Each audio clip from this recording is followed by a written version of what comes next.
பாட்டியும் ஒரு புத்திசாலி குரங்கும் சேர்ந்து ஒரு மண்பாதையின் ஓரத்தில் எலுமிச்சை மரம் நட்டார்கள்.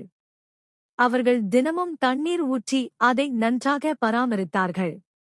சில காலத்திற்குப் பிறகு அந்த எலுமிச்சை மரம் உயரமாகவும் வலிமையாகவும் வளர்ந்தது.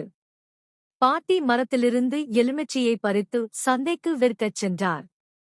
குரங்கு அங்கேயே இருந்து மரத்தை காக்கிறது. திடீரென ஒரு மாட்டு வண்டி அந்த மண்பாதையில் வேகமாக வந்தது. குரங்கு சத்தமாக கத்தி கற்களை எறிந்து வண்டியை நிறுத்த முயற்சி செய்தது. ஆனால் வண்டி மிக வேகமாக வந்து எலுமிச்சை மரத்தை மோதியது. மரம் உடைந்து நாசமாகியது.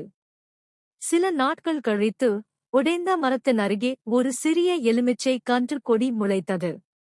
ஆனால் பாட்டியும் குரங்கும் சோகமாகவே இருந்தனர்.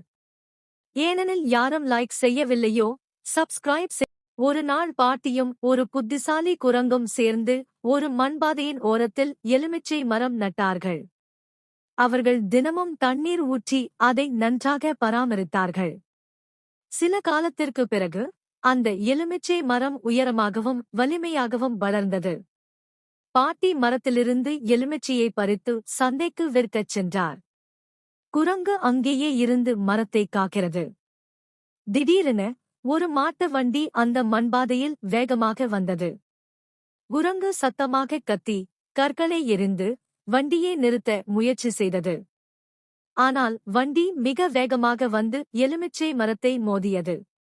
மரம் உடைந்து நாசமாகியது. சில நாட்கள் கழித்து உடைந்த மரத்தின் அருகே ஒரு சிறிய எலுமிச்சை கன்று கொடி முளைத்தது. ஆனால் பாட்டியும் குரங்கும் சோகமாகவே இருந்தனர். ஏனெனில் யாரும் லைக் செய்யவில்லையோ, சப்ஸ்கிரைப் செய்யவில்லையோ. ஒரு நாள் பாட்டியும் ஒரு புத்திசாலி குரங்கும் சேர்ந்து ஒரு மண்பாதையின் ஓரத்தில் எலுமிச்சை மரம் நட்டார்கள். அவர்கள் தினமும் தண்ணீர் ஊற்றி அதை நன்றாக பராமரித்தார்கள்.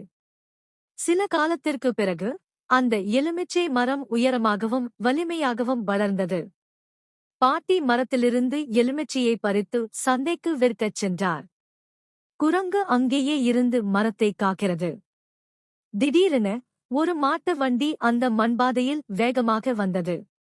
குரங்கு சத்தமாக கத்தி கற்களை எறிந்து வண்டியை நிறுத்த முயற்சி செய்தது.